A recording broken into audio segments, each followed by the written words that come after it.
बिस्मिल्लाहिर्रहमानिर्रहीम। आज हम इहदिनस सिरातल मुस्तकीमा का लफ्ज़ी तर्जुमा सीखेंगे। ये आयत 3 अल्फाज पर मुश्तमिल है। पहला लफ्ज़ इहदिना।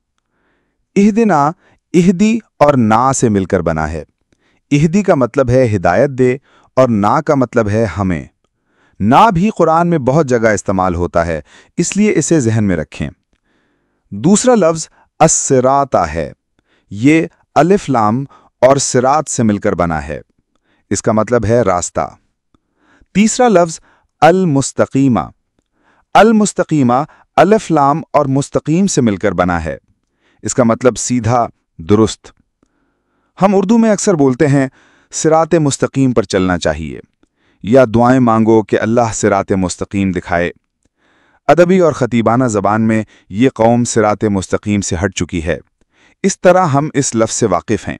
मुकम्मल आयत का मतलब है हमें सीधा रास्ता दिखा। इहदिनस सिरातल मुस्तकीमा की दुआ हर मुसलमान दिन में कई बार नमाज में मांगता है।